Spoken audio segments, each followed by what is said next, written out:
Hey, board gamers, BJ from Board Game Gumbo here, back with another episode of Gumbo Live. It's episode number 116, Gumbo Live, the number one Facebook Live talk show dedicated to board gaming. Our special guests tonight, we've got Molly and Shawn from Flatout Games. They're going to be talking about a game that has been driving the Gumbo crew crazy for weeks. I don't have it yet, but Verla's got hers. We'll be talking with those and looking at the copies tonight. Board Game Gumbo, a proud member of Punchboard Media. Hey, check out some of our other fine members on Punchboard, including Open Seat Gaming. That's Marty, that's Scott, that's Sarah. They've got a great blog that focuses on ensuring that everyone that wants to join the board gaming hobby, no matter their background, has a seat at the table. Punchboard Media, where we all bring something to the table. Hit us up on social media, on Twitter, or on Facebook at facebook.com/boardgamegumbo, and we'll be looking for your questions in the chat, crew. But enough blather, let's get right to our special guests. I've got Shawn, and I'm working on trying to get Molly up here. Let me see if I can find her. Where'd she go, Molly? There she is. We've got Shawn and Molly from Flatout Games. Hey, welcome to the show. Hello. Thanks. Hey. Thanks for having us. This is super fun. I was dancing to the music. I love that intro music. And Molly, let me say that the picture that I see right now, a lot better than the one we had in the green room. This looks really good. So we had some technical problems, chat crew, but we're going fine. Shawn and Molly, you guys are from Flatout Games. Flatout Games have been doing some of my favorite games in and out of your publishing company, and hopefully we can talk about some of those tonight. But just in case, for the one or two people that have never heard of you guys, just in case, tell us a little bit about Flatout Games. Who is Shawn? Who is Molly? What is Flatout Games? Do you want me to start off, Shawn? I'll cue you and you can pick up where I've left off. So before you get in, there's Mick from Our Family Plays Games, and he's saying, where are the Flatout Parks? They're right here. Ask away. Hello. Welcome. So Flatout Games is really a two-parter. There's the first part, which is me and Shawn and our pal Rob Melvin, who are designers. And so we design family-friendly, great themed games. And we've got a few published. You might have heard of Point Salad, and we've got Truffle Shuffle coming. Yeah, Point Salad. And then we have a second part, and I'll let Shawn tell you about the second part of Flatout Games. Yeah, so because we weren't busy enough doing board game design part-time on the side of our, normal daily lives of having day jobs, we decided that, hey, why wouldn't it make sense for us to start, a publishing arm of Flatout Games? And that was sort of catalyzed by seeing a game that, honestly, we couldn't pass up the opportunity to work on, a game that some of you might know called Calico by Kevin Russ, which I'm sure we'll talk about a little bit about later. But yeah, when we saw Calico, we'd always been interested in publication. Working with AEG has given us a lot of opportunities to, be really involved in the process. They've been like a phenomenal publisher to work with because they've really kind of valued our opinions as we move our games forward and that sort of thing. And it gave us some, it gave us the seed that, we're really interested in the way board games are kind of as products and thinking about the target audience for our games and who are we really trying to make our games for. And so we saw this opportunity to start the Flatout Games collab, which is basically a profit sharing model where we all work collaboratively with a large team to make a game and publish it. Point Salad is one of the ones that you can see the chat crew is talking about like crazy. There's Nick. Out comes my buddy Nick. He says, I love Point Salad, but never managed to win it. I know the feeling, Nick. I know the. I actually tied one the other day in a two-player game. My first time playing two-player. I wasn't sure if it would work. Well, it worked fine. It works well from 2 to 6. Is that right? Mm-hmm. Yeah. Yes. Well, Nick, did you realize that the lettuce is overpowered? Always go for the lettuce. Our good friend Cody Thompson from Jellyfish Games. He's a big fan of the lettuce strat. The lettuce. Okay. So lettuce strat for the win, generally. Lettuce strat for the win. I love that. Mick from Our Family Plays Games says, love Point Salad. You're not alone, Mick. It's I just taught it to my nephews. Of course, he's a 1,500 miles away from me, but I found something on the internet where we could play together, and it was a lot of fun. So that was good. Speaking of Point Salad, makes me think about all the games that I've played from you and your designers. It seems like not only are they beautiful, not only are they cool to look at on the table, but they seem pretty accessible. Something that My game group doesn't mind playing, but I can also teach people who've never played games before. What's the secret to that sauce? How do you make a game that fits both groups? Because that's pretty tough to do. Sean, you're going to say Well- it's because it has to pass through me.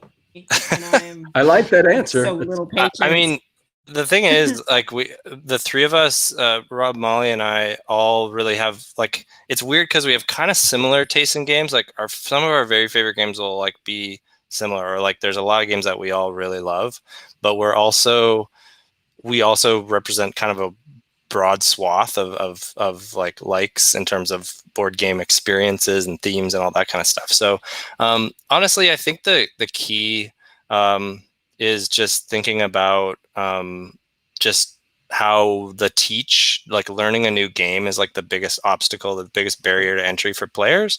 And honestly, like, we think that crunchy decisions don't need to come with like complex rules and rules exceptions. So anytime we're doing a design process or developing, like we do with Calico, Cascadia, the games that we've decided to publish, usually that's kind of what's driving our decision-making process. Like, what can we cut and still have a similar experience? So that's, a lot of designers probably work under that method, but it's sometimes you have to be really ruthless, and you have to be okay just making a game that's frankly very simple and straightforward, and thinking about different ways to add to the replayability and the interaction and those sorts of things without adding a bunch of kind of rules subsets onto it. So it's something that we appreciate in other games. Like, when we can pick up a game, we're like, oh, that's brilliant. It's like so elegant. Elegance is like the word, right? Elegant is just super simple, straightforward, but has like this underlying like excitement and beauty to it. Ninjas. Basically, things don't have to be they don't have to be complicated to be complex. Nope, don't have to be complicated to be complex. I like that. Ninja says carrots are the best. Sorry, Ninja doesn't know what he's talking about. What's like our whole team? Everyone on the team has a favorite vegetable. Like, it should be known that we all have our, like, probably the thing that we will try to play or try to pick the most. I bet y'all have heard from everybody that, oh, this vegetable is the one that's overpowered, right? That's got to be an inside joke over there. No? Oh, yeah. Well, we hear that. I mean, we probably propagate most of the like discussion about that because we just think it's funny, and within our own friend group, we've made jokes about that. I mean, onion is the best, though. Let's not kid ourselves. Molly and I are Team Onion all the way. Team Onion all the way. So the name father says, get it down to its essence and then let the game do its thing. So I haven't played all of Reiner Knizia's games. I don't know if Reiner Knizia has played all of the games that he's made. I'm not sure about that. But the ones that I do play, the ones that I do like that he's made, that's kind of his philosophy. Get the game down to its essence and then let the game do its thing. But what I've liked about y'all is Dr. Knizia, supposedly, maybe apocryphal, I think I've heard him say this, he doesn't design for theme at all. It's a mechanic, and then he gives it to the publisher, and the publisher comes up with a theme. I don't know if he's telling the truth about that, but it does seem like it in some of his games. I don't get that from the game philosophy. Y'all do have a theme element in designing your games, right? I think we have a thing where we want to be as fun with our theme as possible. So I think we definitely theme doesn't generally get added later, but I don't know how often we've ever started with a theme. I think in some recent designs, just real early prototypes of things, ideas have come out of other conversations, and then we've like parking lotted, whatever, sideboard later to come back to something that as a visual was super interesting to us. I do think we're pretty visual, and so that is a huge driver of theme. Got a few people checking in. Yeah. Bill Lasing, designer Koi, says, hey, evening all. Bill, you got any questions? These are the people to talk to. Patrick Newman, our favorite diver, says, hey, y'all. He plays exactly this weighted game. And this weighted game is right up my alley. So, Patrick, stick around. I want to hear some of your good questions. And usually, our first person to check in, and Thomas is late. Thomas must be eating dinner somewhere. But he does say, hello, everyone. Watch out for Thomas. He usually has some pretty good questions coming in. And Dave reminds me, I'm always about marketing the gumbo. And I should have said roux, not secret sauce. What's the secret to the roux? Oh, well, Should have made a roux. You cannot turn. It's not a roux because a roux you could never turn away from. You can't stop it. Our games. Yeah, point salad's an exception. Outside of the game area, are y'all fans of gumbo? The food? I don't know if I've ever had gumbo. Patrick, maybe you could help him out with that, or Dave Dugas. Dave Dugas supposedly makes a fantastic gumbo. So if you get to Louisiana, let the gumbo crew take care of you. Let the gumbo. We are overdue for a trip to Louisiana. I think that would be a lot of fun. So have you been ever? Either one? I have been once, actually. Yeah, just once. I'm going to take a guess. New Orleans, maybe. Yes. Okay. Yeah. Actually, I'm a landscape architect, and we had a design studio that was centered in New Orleans when I was in school. So we got to go down there and do some post-Katrina landscape architecture work. So that's pretty cool. Okay, good. A lot of the rebuilding of Katrina. That's interesting. We'll have to talk off air about that. I'm curious. I'm always interested in those topics. So we don't have to overburden the show, but I am interested about that. So we didn't talk about the background in board gaming. How did y'all get started in board gaming itself? Well, Sean, jump in anytime here. I did not prepare for this question, but we've been asked this, as you can imagine, more than once. So I'll keep it to the elevator. I'll give it a stab. I would say what we probably realized, Rob and Sean and I, I've just loved games our whole life. Like, that moment when you're a kid and the first time you learn a game, whatever game it is, and you're like, I want more of this. I want all of this. I want to be playing games. Anytime anyone's got a new game, a game you've played before, like the greatest thrill of getting together with a group of friends or your cousins you haven't seen in a while. And it's like, oh, let's play Clue. Oh, great. Okay, awesome. And so that's probably the thing that drives all of us, is that it's a thing that we have always all loved. And then we all came to kind of modern board gaming in different ways. And then Sean and Rob had been friends for a while, and they liked games. And then when Sean and I met, you're like early dating. You're like, hey, so what kind of stuff do you like to do? And I don't know how it came up. Can't remember that conversation, but it was basically like, oh yeah, cool, games, awesome. And then we would play and go to the friendly local game shop and buy new games. And when we moved to Seattle, so Sean and I left Winnipeg, where we were all living, and moved to Seattle, and we happened to move into a neighborhood that has really one of the best friendly local game stores that I've ever been to. And it's called Blue Highway Games. And Sean and I discovered this place in our neighborhood, and it just was like this community of fantastic people and great opportunities. And it's kind of the rest is history, is the line there. Like, yeah, if you all do some internet searching, you will find our first endeavor, which is called Two of Hearts Games, where Molly and I did, I think it was only two. We did board game reviews. We started doing board game reviews. I didn't know that. We have a pretty popular review of Honshu. Okay. It was one of the only ones we did. But so we kind of started with that. And then shortly thereafter, we were, I don't know, I was just sort of like, we should make games. Like, I think that one thing that we all kind of have in common is this like interest in like that crossover between like art and science. Like, we're all kind of designers in a different way. In some way. And so we just decided like, oh, like making games is like a fun idea. Why don't we just try that out? And it was sort of this like idea that we were going to go to Gen Con back in, when was it, 2017? The first Gen Con 50 was like our first Gen Con that we went to. And at that time we had like we had Dollars to Donuts, actually, which was our first real design together. And we play tested it a little bit there and stuff. And at that point, we were just like super Gen Con nerds. We had our full timetable just like filled up, and we're like going to everything, trying to learn just soaking it all in and getting super passionate about like all the stuff that was going on in board games. And from there, it just, we got, really lucky, and I guess just worked hard. And shortly thereafter, we designed Point Salad. And then I think probably our big break was getting it shortlisted on the Cardboard Edison Awards.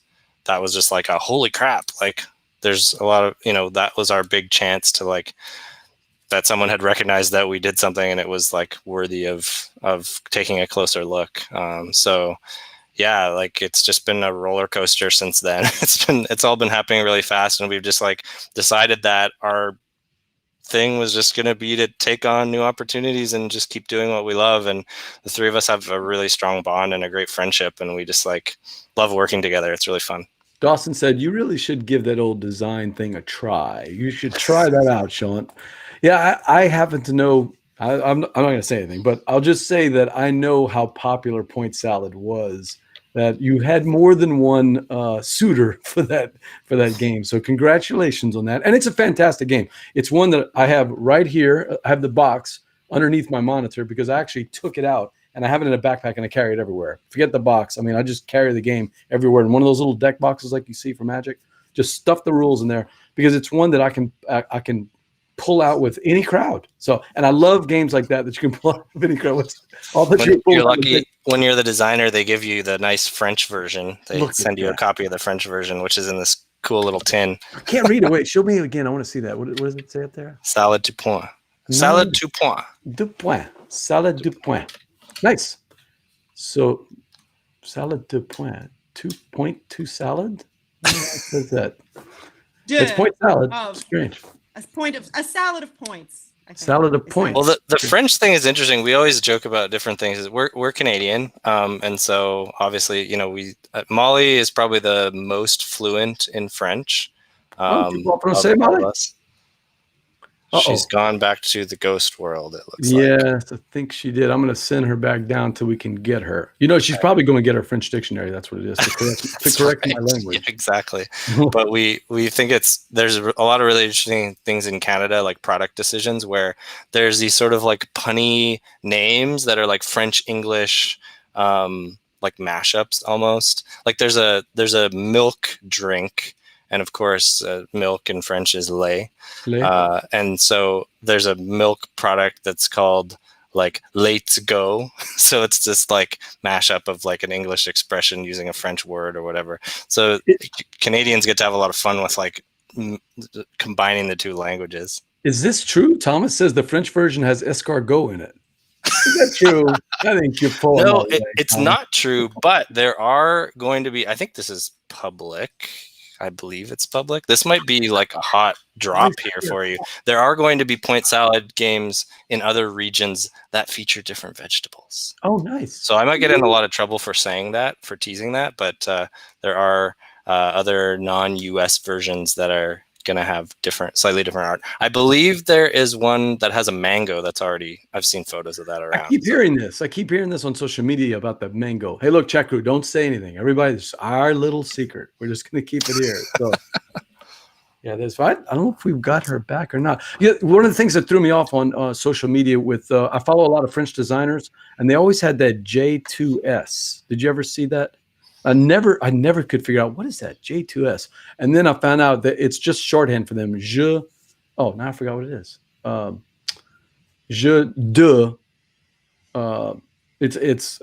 forgot. I'm sorry, I'm drawing a blank, but it's just shorthand for like, you know, talking about board games. So just a little. Okay. You might need to let Molly in. She says she's waiting to go live. All right, let's see what we got. See if she's back. Still don't have a picture, Molly. And I cannot hear her. Let's see. Molly, I think she might be better off just logging out and coming back in. I don't have her. All right, let me try removing her and then she can try to come back in. Dean said, yeah, I thought the same thing. Dean from Meepletown. What's up, Meepletown? I thought the mango thing was photoshopped. I don't know. I probably would have thought the same thing too. It was pretty cool when they like said they were going to be doing some like slight changes for that market and adding the mango in, which was cool because then of course like Dylan Mangini, the artist and graphic designer for the game, like got to like riff on it and do like different type of vegetable fruit, I guess. I would be curious to see that. BJ from Board Game Gumbo. I've got my guest here, Sean from Flatout. Hopefully we'll get Molly back in here. But we're talking about some spicy hot games that both of us have played. And one of those games is a game from my friend Carla Kopp over at Weird Giraffe Games. And Sean, I think you've played it. Have you played Degrees in Darkness? I have. I know it as Degrees of Darkness, so Okay. that can be my little drop about the origins of the game. But this is by a good friend of ours, Chris Glenn, in the Seattle area. So he's part of our Seattle area game designers group. And let me tell you, do not sleep on this game. This is a fantastic little engine building game. So it's a really cool premise where it uses Winston draft, if you're familiar with that mechanism, where you're I don't know the term, but go ahead. So you basically have piles of cards, and you can look at one pile, and if you want to take it, you keep it. If you don't, you add to it and keep going.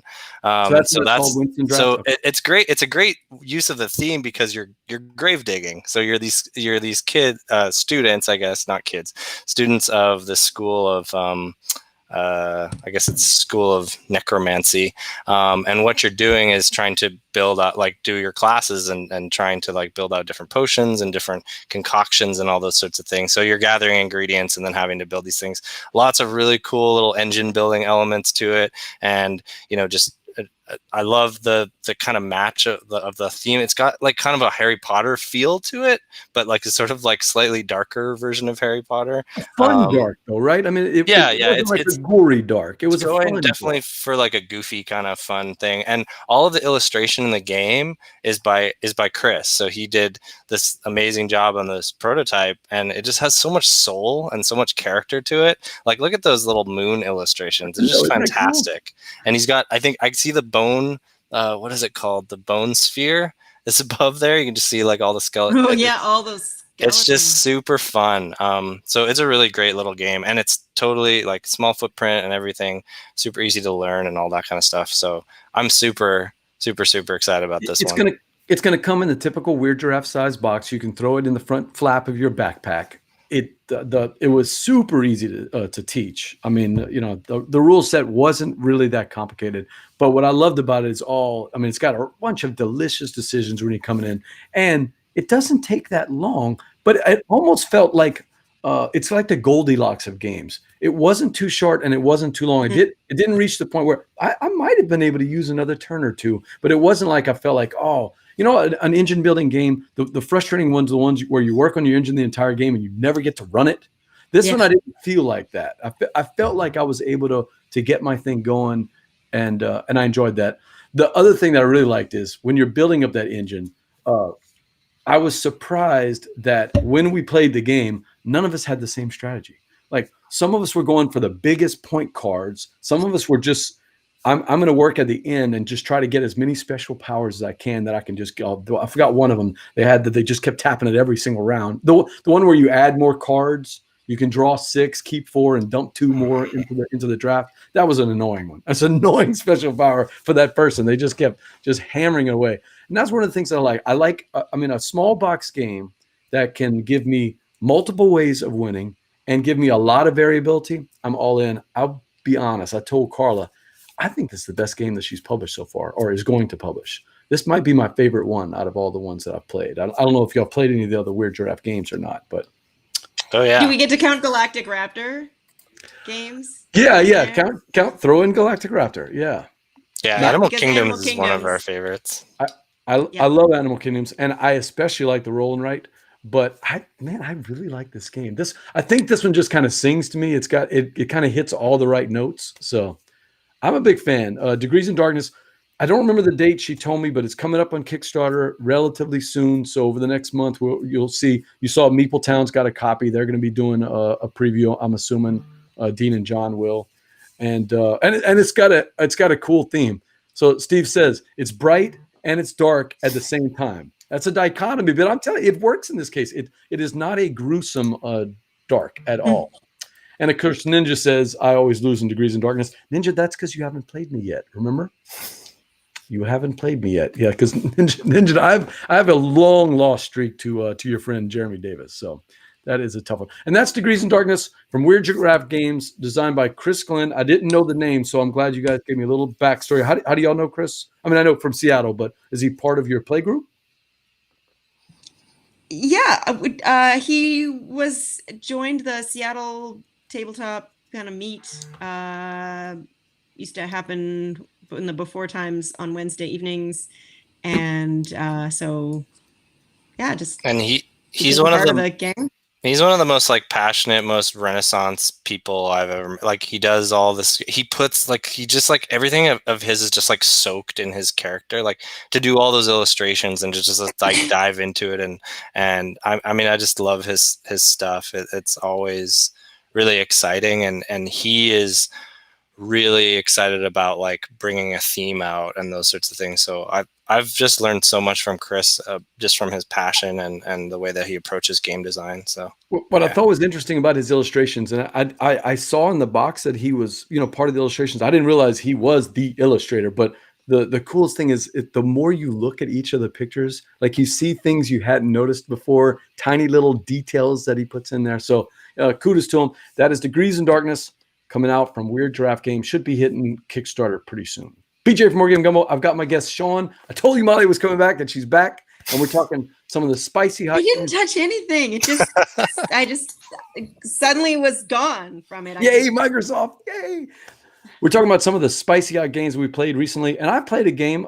Michael Fox sent it to me from Hub Game, so this is a review copy. It's called Adventure Mart, and the reason I said yes and I was interested in it is I'm old enough to remember the red box in D&D, the original Dungeons and Dragon box, and one of the coolest things about playing Dungeons and Dragons or playing any of the early adventure games on the Commodore 64 or any of those early type games was hitting the bazaar or the market or any one of those things. You came back flush with your gold and your rings, and maybe you didn't find any magic items this time, but you remember that there was this little proprietor in the seedy little town right outside of the dungeon cave. It was never a nice town. It was always a seedy little town with a bar that you would meet in, a tavern. Every one of our adventures seemed to always start in a tavern, but they always finished in a marketplace. And so when I heard the premise of this game, and that's the elevator pitch, what if you were the marketplace? What if you were the market and you're this Henry the Dragon guy that has these stores, and you want to try to attract adventurers flush with all their gold to come into your market and spend money. Now, that is a theme that other games have done. Bargain Quest, I think, is one of them. But this is a small box game. This is going to take about 30 minutes. And here's the coolest thing about it. Not only does it have some pretty cool twists on mechanics, but what I love is the catchy, cute, the Fitches are going to love the artwork on this. Starla Fitch is going to, I think actually Starla posted on Twitter how much she thought the cute. Look at these illustrations. I mean, they make you almost want to just play the game right away if you can see it. And that's right, Steve. The Name Father always has it best. It's what if the town of Waterdeep had a 7-Eleven, an Adventure Mart, right? And they carry the theme all through the game. During the game, it's basically a deck builder. You're going to be grabbing things like stock that you want to sell to people. You're also going to have people that are going to help you out. You're going to build fixtures inside your store, an auto forge, things that are going to help you buy more stuff, things that are going to give you special powers that you can use one time or over the time. And then you'll have these little people that you can keep in your store, your helpers. I can't remember what they call them, but the workers, basically, the helpers. And this is some of my favorite art. Look at this squire, Molly. Look at this. I mean, this just, how cute is this thing? The twist there, you can buy all this stuff, but there's two twists to it. Number one, when you buy something that, we're going to talk about that in a second, but when you buy something that is going to have those permanent actions to help you out, the people, the workers, the employees, you have to decide if you're going to keep them or not. When you use them, you flip them over, and then at the end of the round, it's rounds, but it's thematically, it's days. Your shop is open for 5 days in this town, and then you move on, right? And during that day, you flip the card over if you use that special power, and at the end of the day, you either pay the worker or you lose the worker, right? So it's that balance of, do I want to bring this one back, or maybe the next round, I really need some cash for the next round, because that's the second twist. It's not enough to have the stock. It's not enough to build a nice shop. You've got to outbid your other adventure martyrs. And when there's 3 or 4 or 5, whatever it is, I can't remember the exact count, but the adventurers are going to come into the store, and during that day, they're going to browse your wares while you build up your store. But eventually somebody's going to take the bull by the horns and say, all right, I'm ready to make an offer. Then you show them your wares and you outbid them using the stars. So maybe I want this adventurer to buy my stuff. I'm going to I'm going to offer up this amount of stars. And you get into a bidding process. And the problem with that is, and I've never seen this before. Have you all ever seen a mechanic where the bidding is for points, but there's a maximum amount of points the adventurer can have? So that means, oh, you know what, Steve? It's sort of like for sale in that. You can spend 9 points to get that item you really want, but you're not going to get 9 stars back. If the adventurer is limited to 5, because that's all the adventurer has in his or her pocket, that's all the points you're going to get. But what if I really need that card because it completes something I'm working on? That is a juicy decision that just drives me crazy. I'm trying to weigh and balance and economically think how much to put it out. So a fun little game, a pretty simple game, but it's got a lot more meat on the bones than just this pretty little art. And that is Adventure Mart from Hub Games. Is any of that touching either one of you? Any of that thinking? Oh yeah, I love that idea too of like running the fantasy shop, right? That's like sort of, I agree, like playing role-playing games, my favorite thing is like inventory management.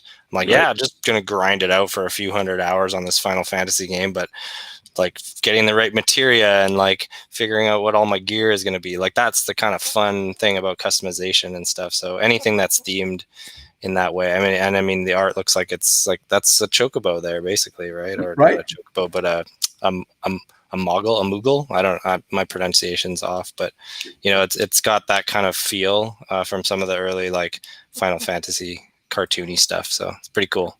Isn't it fun that we've been able to take two things that I would have never thought are themes, rolling up a character and ending the day of your adventure in a store, and we've made board games out of them, right? And they're actually fun. I mean, it's great themes. Role Player and Adventure Mart and Bargain Quest, those are actually, they're actually good games, but they have unique themes, right? Yeah, and one of the things, like I remember seeing Squire for Hire, which is the John Merchant's little game, which is effectively just like Diablo, like how do I fit all the crap in my bag thing, right? And I'm like, that's so genius. And like as soon as I saw that on Kickstarter, I was like kicking myself. I'm like, how did I not think of that game? Because that's like so fun. That's like this little micro game piece of something that we're all so nostalgic about. Is, I mean, I just think those themes are really cool because they tap into like the things we love about these kind of different themes that everyone likes. Doesn't always have to be about dungeon diving. It can be about the other elements that we really enjoyed in role playing. And that's Adventure Mart from Hub Games. Check it out. It is available. It's been out a year or so, I think, but it is out and about in retail. BJ Board Game Gumbo, I've got my guests here, Molly and Shawn from Flatout Games. And there's 2 games we're going to be talking about tonight. The chat crew will just kill me if I don't get to these games. And I want to talk about them, especially the first one, because I got to play this one recently with my buddy Jay Bell. Shawn, I think you set it up for us, if I remember right. And we're talking about Cascadia from Randy Flynn, an absolutely gorgeous game. But I want to hear from y'all. Give us the elevator pitch. Sell the chat crew. What's Cascadia all about? Oh, you're pointing at me. I actually did it the right direction. Can you imagine? Did. You've been better than me. No, it totally works. Cascadia is a game that is very simple to learn and like everything we try to do, simple to learn, a good challenge to master. It is a double layer puzzle. So you are going to be drafting pairs of tiles together. One tile is a habitat tile, so something that's the land, river, forest, mountains, and a corresponding animal tile. So some wildlife, and those are going to be salmon, an elk, and a fox, and a bear. And then you are trying to build out, you get to build out this is the thing I love, like building out your own little map, your own little territory, and scoring points for continuous areas of the habitat, so continuous connection of the tiles of particular habitats, and then different scoring conditions on the animal cards. So there are a couple of combinations of cards you can play with, or like different cards for each animal. And so it adds variability to the play. And then you're going to get, clusters of elk together, or straight lines of elk, or pairs of bears together. And at the end of the game, you play like 20 pairs out, and you're going to get a final score, and you want the highest final score. Boy, I sure wish Sarah Shaw of Board Game in a Minute just did a great 1 minute run through of the game, and I wished I could have channeled her because that was like not at all How does she do that? It's awesome. It's so Do you notice awesome. that her eyes never move? Like her eyes never move. She I'm must not be sure reading somehow quickly what she's. I don't know she's how like she does it. Well, I mean, I memorized keep all of it. looking for the Anyway, eyes to shift, special skill. and her eyes doesn't show. I'm not even sure if she blinks, and she must like wet her eyes before the 60 seconds. There's no start. time to Holding up the blink. tile. There's only a minute. It's a board game. So if you haven't checked out, what does she call it? Board games in a minute. Board game in a We're getting minute. a minute. The Board Game in a Minute. If you haven't checked out Sarah Shaw and Board Game in a Minute, you have to check it out. Somehow she got, and I know we're getting off topic, somehow she got High Rise into 58 seconds. And I don't know how you get that game into 58 seconds. I don't think I opened up the box in under 58 seconds. So, all right. So we got a couple of questions before we get more to the meat of the game. Thomas says, how did you get the very busy Beth Sobel? Cascadia, because we all live in Cascadia. I think it was an easy sell for Beth, who had also done Calico. Yes. And so this is yet another Beth Sobel illustrated game. And I mean, I'm just going to guess that doing something that's in the land that she lives in is extra fun. Yeah, we had a blast working with her on Calico, and just she's really remarkable, and she's just one of the like nicest people we know too. And so it's just been, we met her prior to working with her, just being local to Washington area. And so we really are fortunate to know Beth and to have her, work on these games and add her impression to them and her thoughts. And it's really great to see like what she comes up with every time. I think the most exciting thing in making games at all is like the day when you see that there's a new email from Beth Sobel, like when it's like, oh, new art, and it's just like me like copying and pasting it into our Slack and being like, new art is here, everybody. She is one of the few artists. There is only a handful, maybe even less than that. She's one of the few artists where people will actually go to a Kickstarter page not because of the game, because they heard she was doing the art, and that's pretty impressive. I mean, the Gumbo crew. I'm looking for Verla to nod her head on this one, but the Gumbo chat crew, they talk about Beth anytime there's a game that she's done. They're all over it. They love her art, going back to everything she's done for many years. So kudos for getting Beth on there. Someday I'll get her on the show. That'd be kind of fun. But I would love to do that. But yeah, Patrick says the art is so realistic. You can smell the tree, and it's true. It's a painting or a photograph. Like if you look at it really quick, you have to kind of do a double take at it. It's almost photorealistic. But it's not. It still looks like art, and that is just, I don't know how she does it. Look, Beth Sobel, instant back for Beth Sobel art. There's also some, you have to take a close look at the cover, because there's little Easter eggs in there and stuff. And just because it's such a detailed little painting, you can see more details if you look down by the water and stuff. So yeah, it's really exciting. It's almost like the size of the box like doesn't do that amazing painting justice in terms of the scale and that sort of thing. But we're super excited. And the tile art is like amazing. It's like the fun part about Cascadia really is like building out an ecosystem, right? And everybody loves constructing those sorts of things. And when her art sorts of comes together, and the way that she dealt with how like the rivers flow into each other when you put a bunch of river tiles together, like it's just really exciting. And so yeah, it's really good. Not to mention the card art has all of the different wildlife paintings by Beth, and those are phenomenal as well.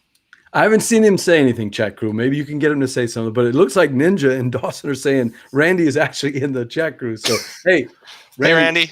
Fantastic design. So we've talked a lot about the art, but now that Randy's here, we might as well talk about the design itself. Jay's on vacation. Sorry, because Jay would be all over this chat crew talking about how much fun he had. Jay and I had a blast. Sean did I think it was a 2-player. Was it just me and Jay whenever you taught it? I think it was 3. You had somebody else joined. I can't remember. My nephew. Yeah, my nephew was in on it. He was Zach or Jared. And what I absolutely loved, is that, okay, there's some abstractness to it. But when you have an abstract that plays thematically, I'm all in. And the salmon and the fox and the bear, they played the way that you would think they would play. The cards themselves. So tell the chat crew a little bit about how that card play affects each and every game, and it affects it differently. At the end, Shawn, you were throwing out more cards, and we're like, oh wow, this game will be different every time. Yeah, what's kind of the origin story now that Randy's with us is that Randy came to us. I guess it was just over a year ago. It's sort of like pre-Gen Con over a year ago, and he said, "I have a game, and it's inspired by Calico and Tiny Towns a bit." And I was like, "Ooh, those are games I like." So. So tell me a little bit more about this. And so the idea that the thing that is sort of similar to Tiny Towns is that the cards are variable. So every time you play, you're going to have different spatial goals that you're trying to accomplish.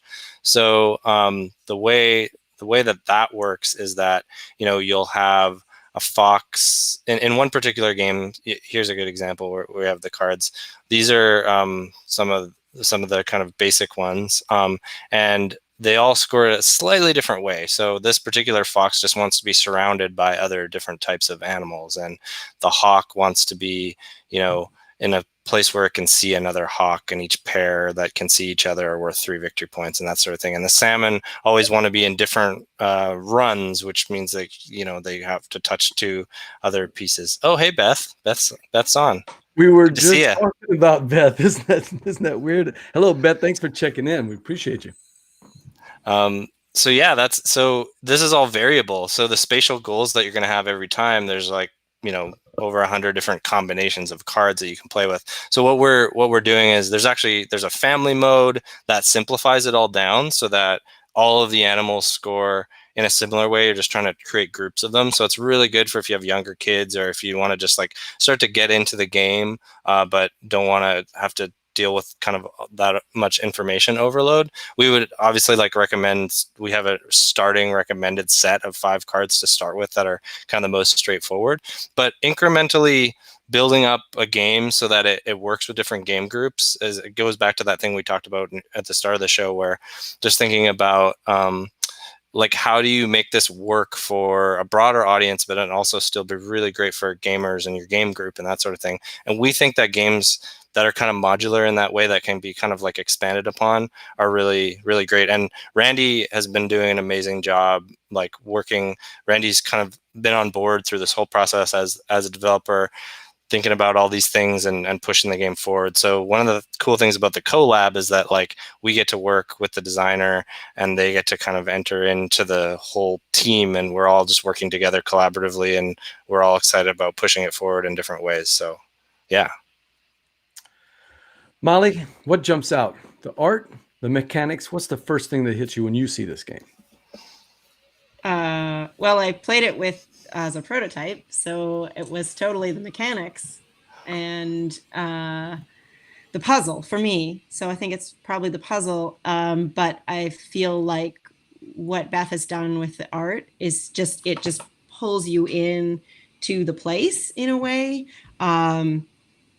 And then I'm enjoying visually how the game is looking as much as I'm liking the puzzle that I'm completing. How close to what we're seeing in some of these pictures is it going to be to that final product? Because I can tell you, even on, you know, Jay and I were telling Shawn while we're playing on TTS, it just visually stunning. I mean, it really pops on the table, and I can't wait to see it in person, you know? That's pretty close. Shawn, I'm going to ask you, are there lines around on those hexes or not? Yeah, we used to have a border on the hexes, and we ditched that. So, but I think in this people begrudgingly ditched that. Yeah. Yeah, that's a longer story, but you know, that's kind of one of the things about like working as a team, kind of art directing it with all hands on deck. Like that's the thing, is that it's been fun because, you know, Randy's been totally involved in every step of the process, right? We have just like an open Slack, and we're always, just today we were, you know, debating, you know, things about the nature tokens and just figuring out all the little like details and stuff like that. So this is pretty close to what it's going to look like. We've got some card backs that are going to be a little different, and yeah, but this is kind of it. Just simple, punchy, really colorful, and just beautiful on the table. It's got to be we always want our games to be the kind of games where, you know, if you walk by at a convention, like you want to walk over and just take a look at what's going on the table. Yeah, Mick talks about how the art took them back to the Pacific Northwest and it just given them that flavor. How important was not only the mechanics have to be strong, but how important was the artwork to kind of give that homage to the Pacific Northwest and the Cascadia Mountains and that area? It was really important. One of the things that, you know, when Randy first started designing the games, it was just the game was kind of like generic animals and stuff. And one of the things, kind of going back to like talking about theme and all that sort of thing, like one of the first kind of conversations we had was that like, this is what Flatout Games tends to do really early on, even with our own designs and stuff now, is like, what is this product going to look like on the shelf, and what direction can we take it? And we just were thinking about, this is an opportunity to like do it about kind of wild nature, and we were like, well, is there a particular region that would lend itself to this? And it just, I don't know, I remember exactly how the conversation went, but we kind of landed on like, well, yeah, Cascadia, that makes so much sense. Like this bioregion is so diverse and it has a bunch of different types of environments and stuff in it. And we were like, well, that should be hopefully an easy sell for Beth, because she's from Cascadia and she's doing this amazing deck of cards right now that she's illustrating. And it's got like mountains and streams and forests. Ooh. And like that kind of imagery is just, if you follow Beth on Twitter, you'll see little teasers of that, and it's just breathtaking stuff. And we're just like so lucky to have a piece of that kind of art. Like we were inspired by that and said, like, Cascadia, obviously we want it to feel similar to what those feel like. So yeah. So Cascadia is not those out yet. have just a slightly more like magical, they seem a little bit, they're like deeper hues and just that little bit more mysterious and like magical. So they I would say that she's really done a very different look. Like it's the same texture and quality of animals, but yeah, it's just a testament to her abilities to say like these set of cards are very distinct from the look and feel of Cascadia, using like the same bioregion, which is awesome. I like the tagline for the Kickstarter page: a puzzly tiling game of habitats and wildlife. That tells me everything I need to know, judging from my play. But you know, the chat crew needs to know what's the plans for it. It's coming out on Kickstarter pretty soon. Yeah, we hope to go live with that Kickstarter, you know, in a month or so. Okay. Yeah. We just shot the video, and that's got a couple of little pieces to do for the video. And, you know, we got all the behind the scenes. The page is pretty much ready. Out at reviewers right now. That's great. As we said, Sarah Shaw just sent us her 1-minute video a couple of days ago. And yeah, it's been an interesting year because we didn't have the same lead up. You know, we played a lot of games of Cascadia at Gen Con Online, but we didn't have the same kind of rollout in that way. It's been kind of an interesting year. Obviously, it's been one of the interesting year of the century. But yeah, we'll see where we land. We're lining up the next 6 weeks, 8 weeks of our lives. So in and around the Kickstarter. One of the interesting things I saw, exactly. One of the interesting things I saw in the Calico Kickstarter was that if you backed at a certain level, you could actually have Beth draw a picture of your cat and put it in the game. Isn't that right? So I'm assuming if I have a pet salmon, I can do the same thing in Cascadia. Is that how it's going to work? Yeah, there's only a few slots for each one though, and I've heard a lot of elk owners that are like already breaking down the door. So get on it quick. Those elk owners, man, you can always count them to break down the doors. Don't worry, Beth. There will be no custom elk. Dean wants to know: could an 8-year-old play this? Dean, I'm pretty sure that Sean's going to answer that. He set up the game for some 8-year-olds. Me, Jay, and my nephew. We were. I'm assuming you put us on the beginner to make us feel better. Is that right? I would say even in its most, it's an 8 and up game. You know, you may want to start out in a family mode, but I think I'm trying to remember what it was like to be 8. Mick says it's a family game. It's pretty straightforward. Yeah. Yeah, for sure. I mean, we put 14 plus on our games because of Choking various hazard. legal things. I'm a lawyer. I know exactly why you're But doing unfortunately, that's kind of unfortunate because even Points Salad, I think, says 14 plus, which we're demoing it to 3 and 4 year olds at Gen Con. So well, you saw Nick mention his 7-year-old daughter beats him all the time in Point Salad. So Jeremy, plus Ninja Ninja says, plays it too. So that's true. Ninja could play it. Ninja says, please stop making great games. You're breaking his wallet. You're absolutely breaking his wallet. That's a good point, because we're trying really hard not to break people's wallets.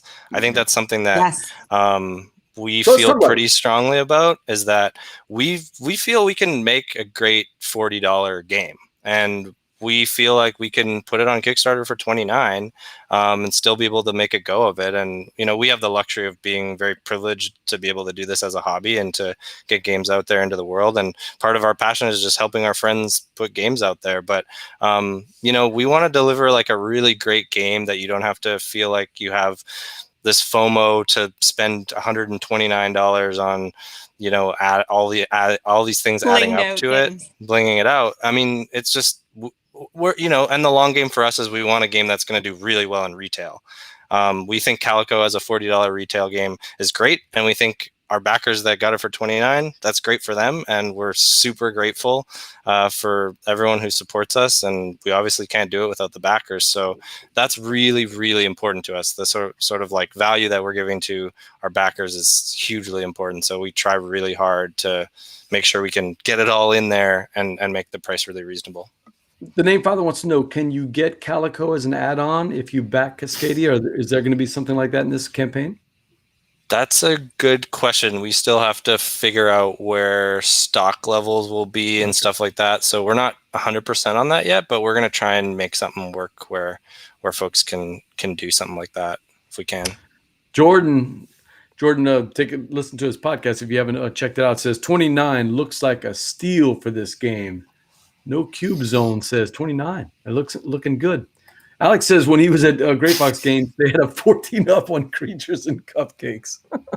Such a strange requirement. Beth, I don't think that as your attorneys, I'm going to advise that you should not put a live hawk in Beth's game box. So, but she'll give you an extra $30. Be careful what you wish for, Beth. I mean, you're close enough. We could probably pull that off somehow. Right, that would be a good surprise. So, what do they get for the $29? They back Cascadia. What's going to come in the box? Everything you see here, right?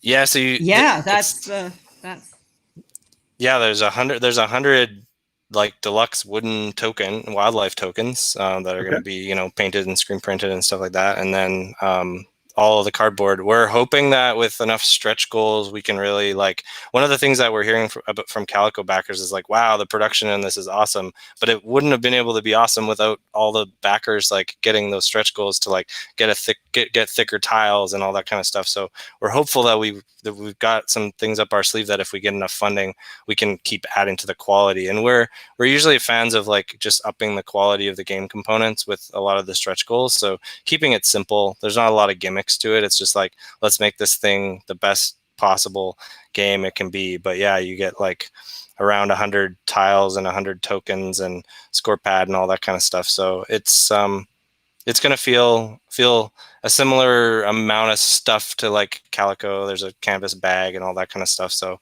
it's very much in that similar range. Jesse checking in. We haven't seen Jesse in a few weeks. Good to see you checking in on the show. A long time no see. Thomas wants to know, is play count important whenever you're looking for a design that you're going to sign or something that you're going to play? Do y'all have a typical design thing in terms of play count? I don't think it's the thing we're looking for. I think we were already really focused on trying to make sure we could have a solo play in our games. Calico lent itself to that really well. That was maybe not necessarily the thing that drew us to it, but it lent itself to it really well. And the team really spent a lot of time working out great scenarios and achievements and making it a really engaging kind of experience for solo players. And I think the same thing with Cascadia, it the type of a game that lends itself to solo play. And so that's extra bonus. I don't know if it's necessarily what we were looking for. I think, as anyone watching or listening knows, given the state of the world right now, solo games, having a solo option is really important. So Shawn, give us the deets. So we're looking at give us the play count, the play time, and approximately when the Kickstarter is for Cascadia, coming out from Flatout Games on Kickstarter soon. Sure. So Cascadia plays 1 to 4 players. It plays in about 30 to 45 minutes, and it's going to be available on Kickstarter sometime in September, likely in about a month to 6 weeks from now. It's a lot of it's hinging on Calico delivery and all that kind of stuff. We're just wanting to get our backers the first game and just getting all our things lined up for Cascadia. But it's coming soon. And you can head to cascadiaboardgame.com, and that'll redirect you right to the Kickstarter pre-launch page. So if you're interested in it, head on over there and click the notify me, and then you'll get notified right when we launch. One of the things that is kind of exciting about this campaign is that we will have founders editions of these. So all of the handmade prototypes that the reviewers have that Mick and Starla just played, those are going to be available for backers to back. We haven't nailed down the exact price for those, but you'll also get your name in the rule book and get a signed copy, and you get it right away. So if you're really excited about playing Cascadia, we know Kelly was one of our founders from the Calico campaign, and she's kind of like the ambassador for Calico. And so it's really fun. It's a fun, like, kind of fan service thing that we do that, like, gets early adopters really excited about it. And we just kind of figured we have these prototypes around, like, why not make it this fun thing for the community to be able to, like, have that early copy.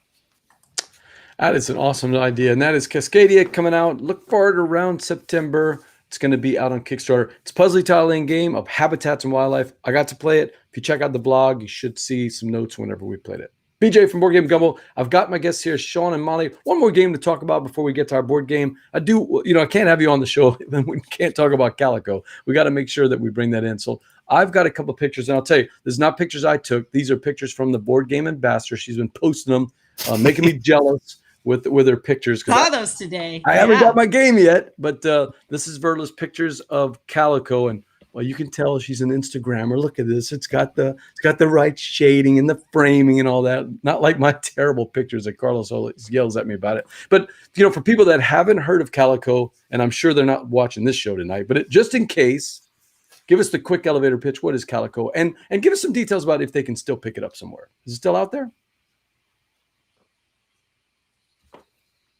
Molly?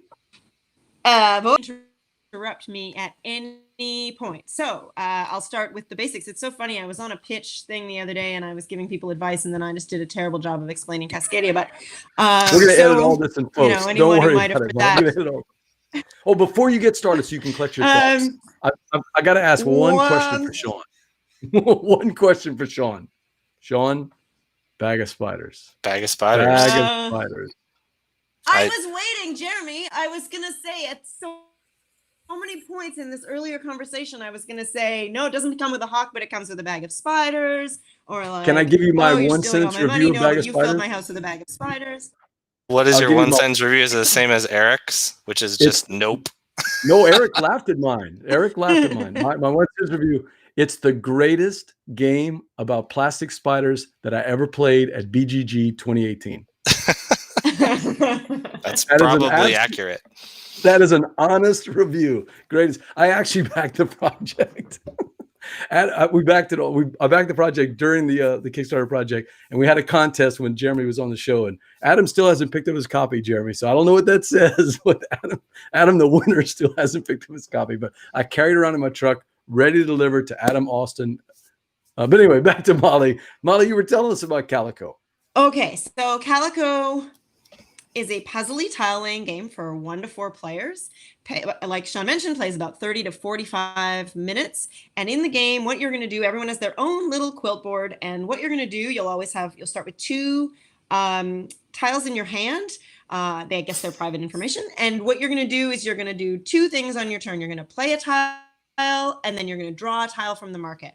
And you can see all those great little colorful tiles. Over the course of the game, you're basically going to fill in your board.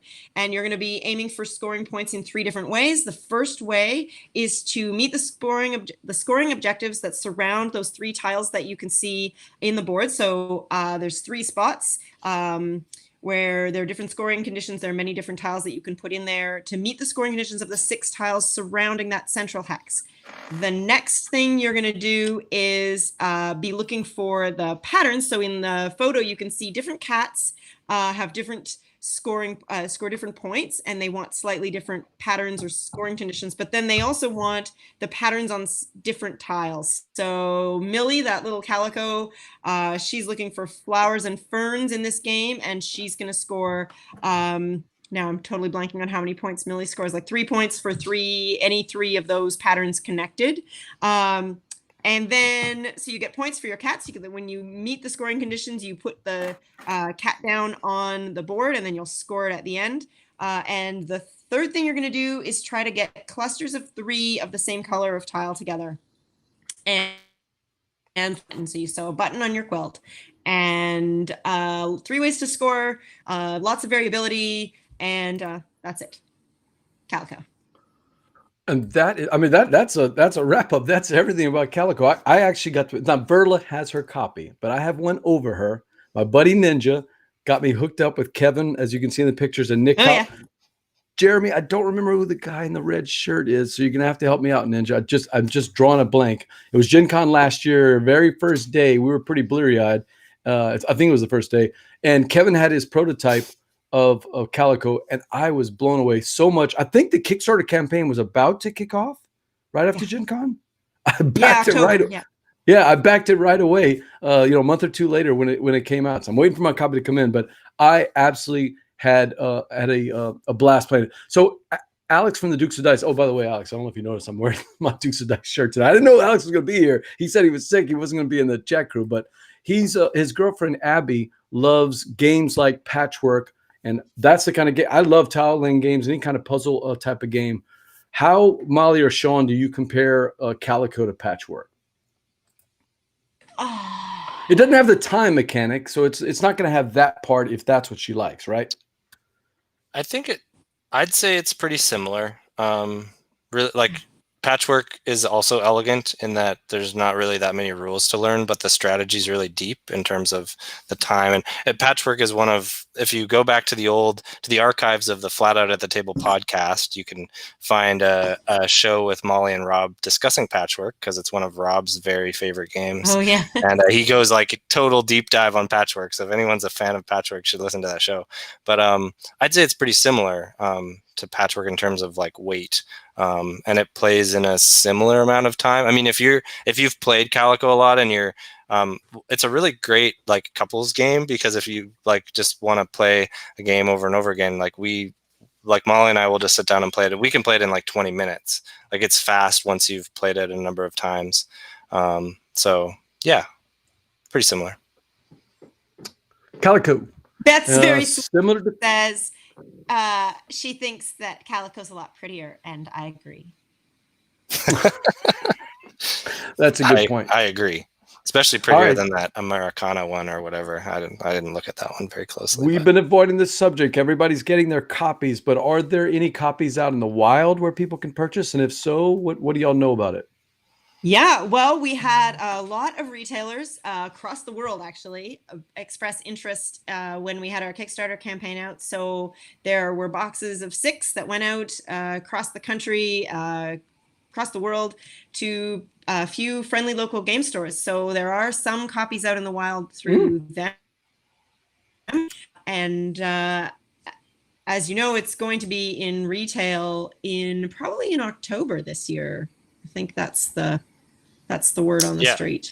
Sounds like the release date is in early October from AEG. So those that don't know, we signed a co-publishing, basically distribution publishing deal with AEG, so that for Calico, one of the things we wanted to do is get working on Cascadia and honestly have a pipeline to be able to get Calico out to more people and work with a company that we really know and love and trust to partner with to get the game into distribution and to get it broadly available in retail.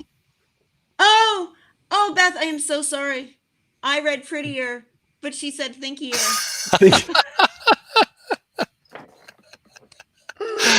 That's well, funny. hey, Ninja is saving you there, Molly. He says it's both. It's both thinkier and it's prettier. So, and that is Beth, Calico. I'll never live that down. I also think it's thinkier. You know she's the artist, right, Molly? I know she's the artist. Well, I'm pointing the wrong way, Sean. I'll keep doing that.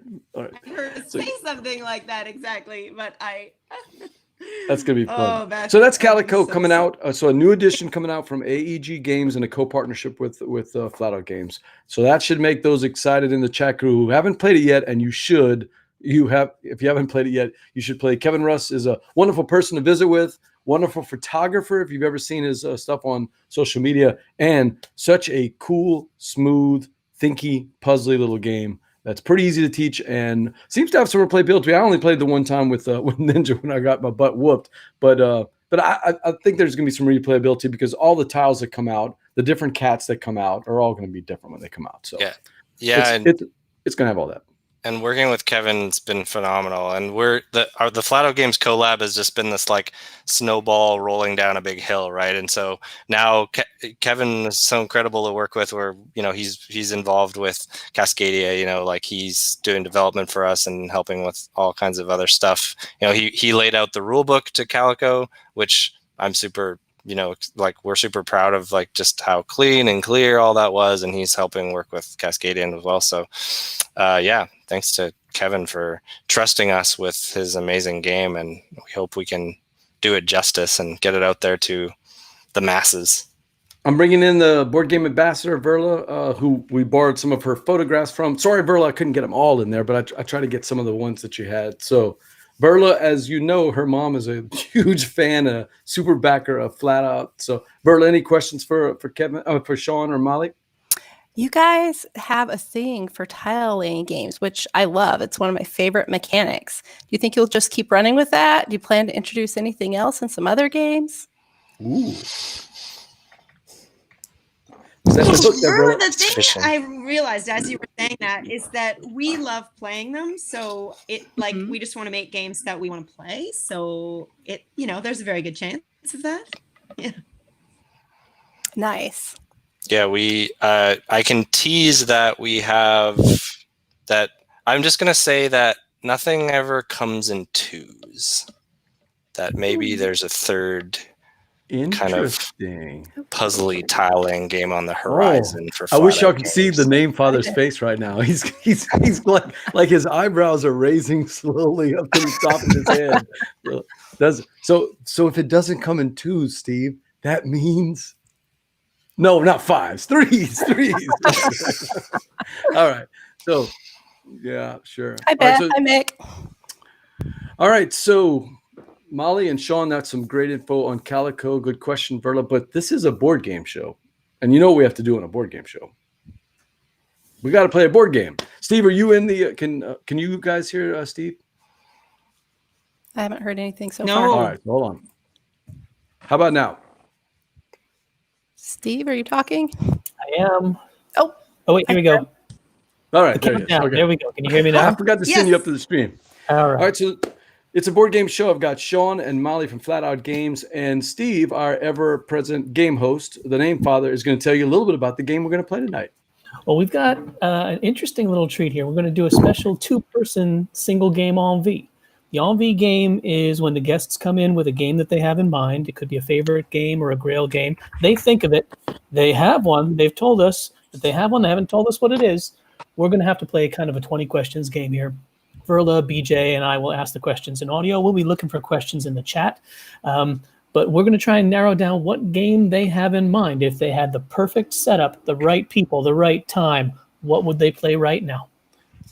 How well do Beth and Ninja and Randy and all those people in the chat crew know you? Because we're competing, Verla and Steve. We got to beat the chat crew. Let's see if we can we can take them down. All right, so do you all understand the game, envie? It's a Cajun word for something you really, really want to do, like a hankering or a jonesing or something like that. In this one, as Steve said, it's all tied to a game. So we're gonna go back and forth with the chat crew with questions. Do you all understand the game? Ready to proceed? All right. I think Molly is ready to go. Shawn says yes. So let's start out with the ever-present first question. Do you mind if I'll start it out with it? But is it a competitive or a cooperative game? And based on our conversation tonight, I'm going to guess it's a competitive game. It is a competitive game. Competitive game. All right. So that narrows it down to about 100,000 games. Okay, we're good. We're off to a great start. You've got this all down to an algorithm or something, right? You just like, you know It's the which perfect, ones. yeah. Oh yeah, you've seen that car commercial where the cars are flicking by when they say I want gray, I want 4-wheel drive. That's what we're doing right now. So, Verla, what you got? What are the shape of the tiles in the game you want to play? Okay. Hexes or squares?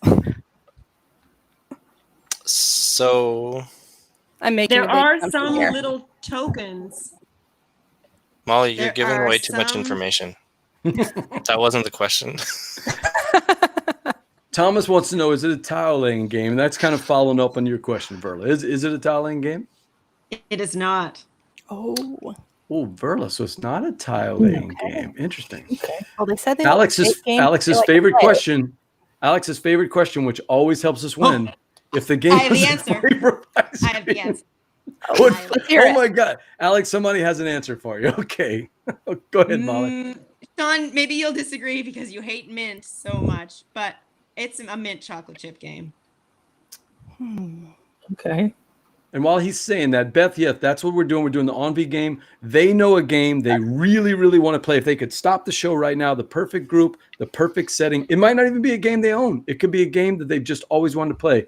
And we're going to take turns, including the chat crew. We're trying to compete against the chat crew to see if we can figure it out first. But you guys each have your own, right? It's the same One one. game. One game, No. Verla. Okay.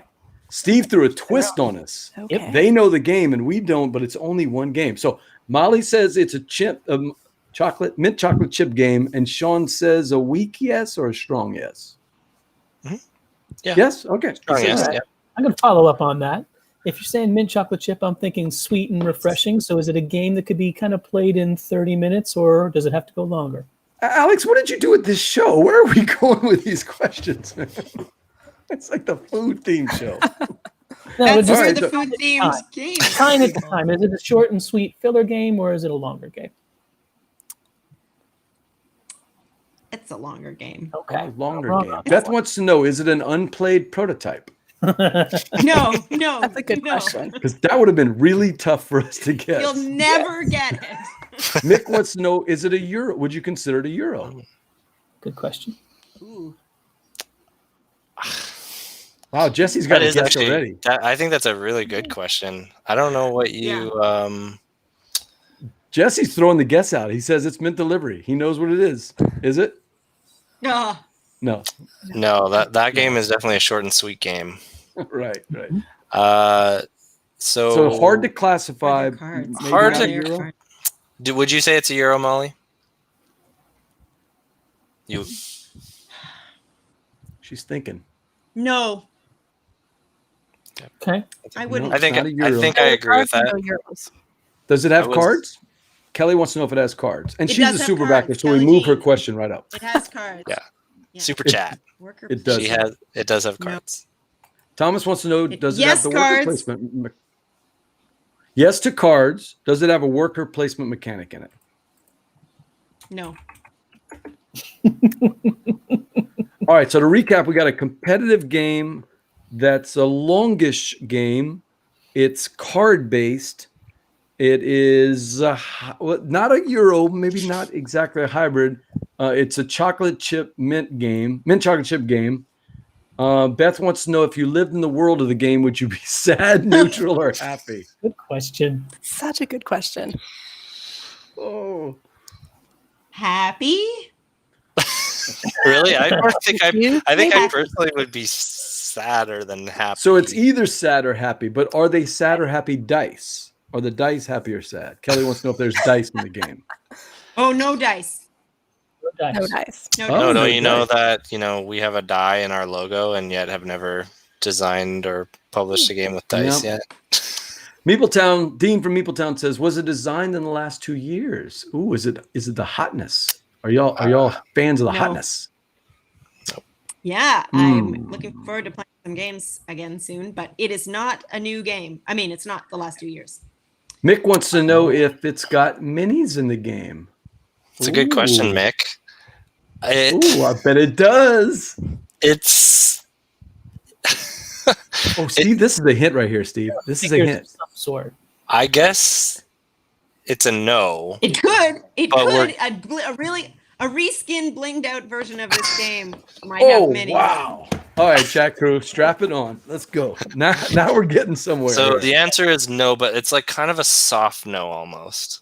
A soft no. All right, Thomas, you're gonna have to get a little bit more specific. So I'm gonna help you out with that. Is this a 2 to 4 player typical game? Is it a 2 to 4, or is it gonna be more than that? It's close to that, but It's has funny, a higher 2 to 5? ceiling. Sean, you'll get mad at me if I give any of it away. It's close to a 2 to 4. It's basically like your base level, like 2 to 4 player game, but it has a higher ceiling. Can play a higher. 5? number. Really? Two? Will it play 2 to? Verla wants to know if it'll play 2 to 5. Yes. Yes. Does it play got- well at 2, or is it better with more? It's better with more. Dugar wants to know if it's got engine building in it. No. Alex says he's got it. Alex says it's dead of winter. It is not. Except that is cooperative, Alex. Oh yeah, Alex. First question. Well, it's cool. It's supposedly Sort of. cooperative. Yeah, true. Yeah. I wonder if Until we it's can- not. I wonder if we can try to tackle the theme here, because they said it wasn't a Euro, but maybe the theme might give us some narrowing focus. Would you say that it has a fantasy theme? Yes. It does. Oh, so it's Dean. It's not terraforming Mars, unless you think that we'll never ever go to Mars. Then that would be a fantasy. But And with the maybe minis, you're not talking about the new small world of Warcraft. Is it an award winner? Question. Might have to consult. I don't think our so. BGG. Um, I don't. Not anything major, Oh. Okay. but It has been a nominee. It has been a nominee, Okay. but it is not. oh, like a BGG nominee or a Dice Tower nominee. Mick thinks it's Meeple Circus. not It Meeple is- Circus. It's not Meeple Circus, and it's not Seven Wonders either. But Not 7 Wonders. Seven Wonders is on my list anytime there's a large enough group of people. You're right, but all right. So Steve, can Seven you Wonders recap is a that? good guess. I think oh, really? 7 Wonders is a good guess. Another hint there, Steve. Well, so for what a you got game for a of recap? cards, Well, yeah. recap. Yeah. We got a card game, no dice. It has a long- trader element. longer than short. We did not necessarily tie down date, but it was not recent in the last 2 years. Has a fantasy theme, not Euro, they would kind of say. Mint chocolate chip in its flavor. A combination of sad and happy, depending on which one of the two of them they are living in this game. Am I missing any other big ones? Oh, Dean says Clank, but that's 2 to 4. I don't know if does it go more than that. But is Dean right? Is it Clank? It's not. Does it have any dexterity It's not element in it Clank. at all? Nope. No dexterity. Okay. Y'all it's need not to animal- ask And us it's not about. Animal Kingdoms, but I do want to. Yeah, it's not Animal it's not Kingdoms. Animal Kingdoms. Yeah. But that would have been your Envy game if you were by yourself, right? So Good question Oh, you from know- Kelly. how did we miss that? Is Yes. there a board? Is there a board in the game? Yep. Yes. There's a board. Steve, you got a question? Maybe we've got a theme now. I wonder, is it a designer's name that most gamers would recognize? Ooh, I don't think so. Okay. Is there a what that most gamers Challenge recognize? The name of the Is designer. it a name of a gamer? Of a game Oh, designer? I don't think so. No. Interesting. Is it an American designer? No. I don't believe so, and I think some No. some people may know the designer. I have I'm familiar with the designer, but it's not a. Has he designed Not a cat? everyone. Has he designed a game about cats? Not I that don't I'm believe so. aware of. I don't believe so. Jesse wants to know if it's any one of the Munchkin franchises. I doubt that Munchkin has been nominated for anything recently, but could be, Jesse. The designer has a lot of credits to their name. I wasn't aware of. There's actually quite a few games that this designer has designed. All right, so chat crew, we got some pretty good hints here. We got a game that has a board. Is that right, Steve? Yes, they said yes. Board and cards. Not an American designer. A name you might not know, but has a lot of credits, and it's been nominated for a type of award. Nick wants to know: is there any negotiation in the game? I think Dean's naming some of his favorite games. That's where we are. He's naming good I like cards. that, yes, Dean. Because he and I both love that game. So when you get artists together asking questions, as you post this one, we get a very different slant on how to try and track this down. I love this question. if the game was a human being, would they be a good house guest? No. No.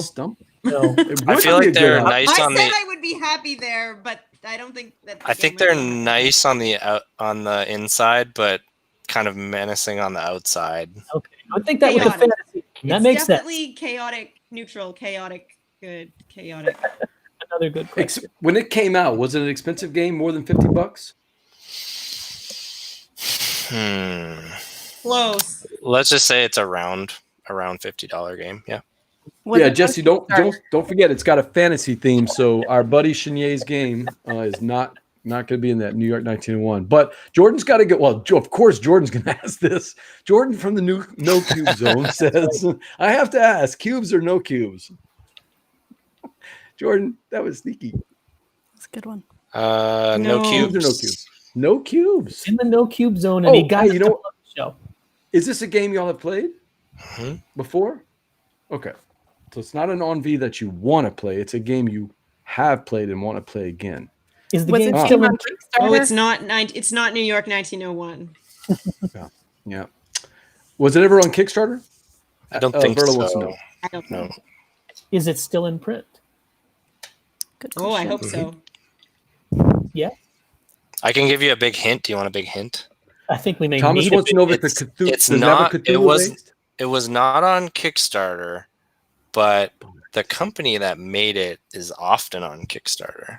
Okay. All right. Is the company Come On or Simon? It looks like a yes. Sean? Did I give it away that easily? Okay. Yes. The publisher is Come On Games. Yes. Come On Games. All right, chat crew. Now we got it. So I So want to now recap the here. floodgates should open because if you find a Come On game that Flatout Games is really into, it should be. Yeah, because they rarely count 30, publish anything. yeah, if you count 30 seconds, the chat crew is going to go crazy with guesses. Before we get there, it's a Come On game that didn't go to Kickstarter.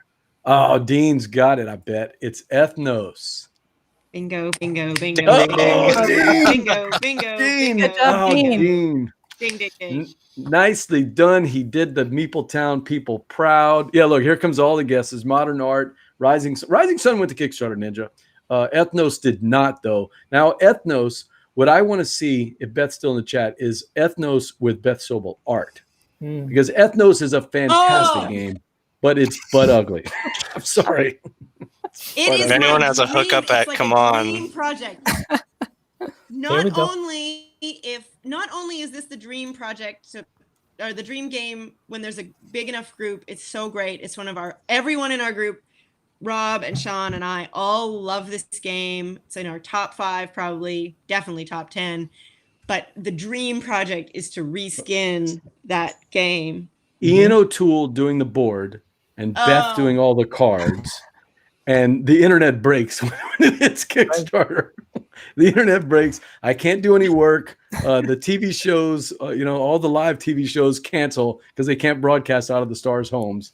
And Beth just absolutely breaks the thing. She says, Ethnos would be a terrible house guest in the area control. That's exactly, you know what? That should have been the clue right there, Stephen Berla.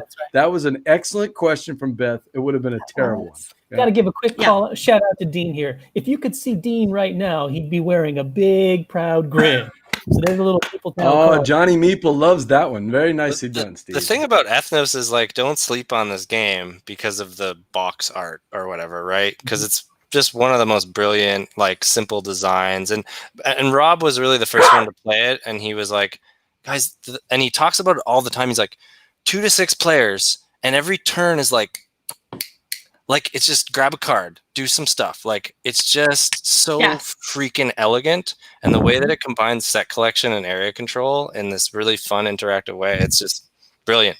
One of our favorite games. Dugas right. When you said mint chocolate chip, those little pieces, they kind of got that mint chocolate chip look to it. That's right. The colors and everything.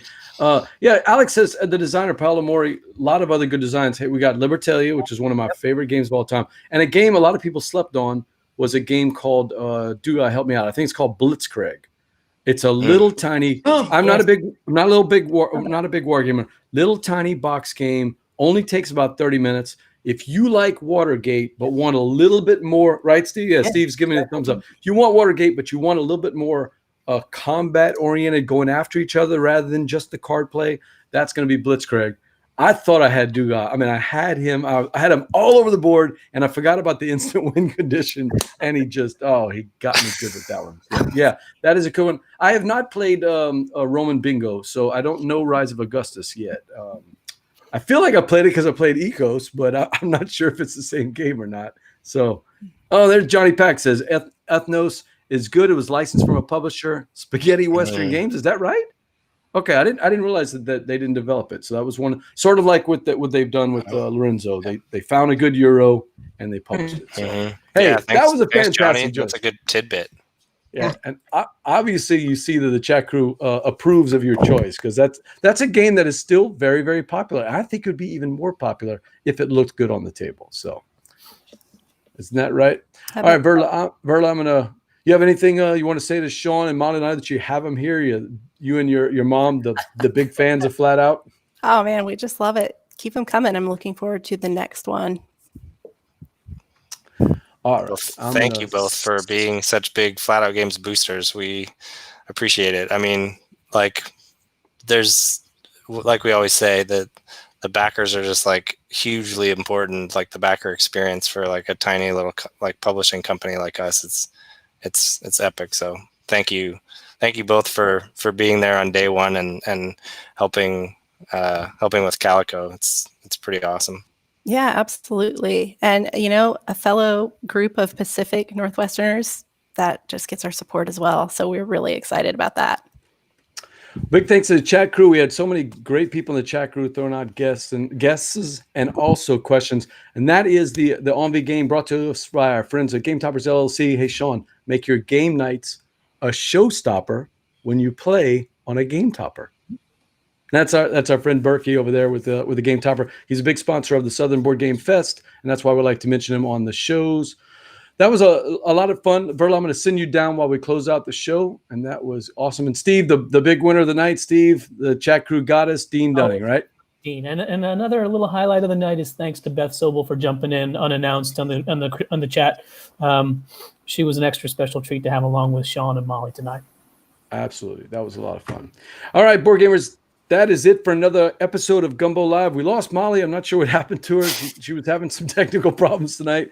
Sean, how can people get in touch with you or Molly or Flatout Games if they want to know more about the Kickstarter coming up, Cascadia? All right. Well, you can follow the best way to get in touch with us is on Twitter. So we're at Flatout Games. And yeah, right now, like I mentioned before, check out www.cascadiaboardgame.com to sign up to be notified about the Cascadia Kickstarter when it comes along, and keep an eye out for Calico coming to retail from AEG in October. Yep, I got to recommend Cascadia myself. I got to play it. It's if you like tile-laying games and you like little puzzle games, it's going to be one that you like. Make sure to like our Facebook page, facebook.com/BoardGameGumbo. It helps us get the word out about all of our upcoming guests and shows, including next week. We've got the gaming doctor, Dale Yu is going to be coming in from Opinionated Games. He writes a blog. It's a blog I read all the time. He and Chris Ray and Brandon, all those. So we're going to be talking about some of the spicy games that the Opinionated Gamers gets to play. Because if you like Euro games, you're not going to want to miss this show because Dale plays a lot of them. I'm BJ from Board Game Gumbo, Sean, and until next time, laissez le bon temps rouler.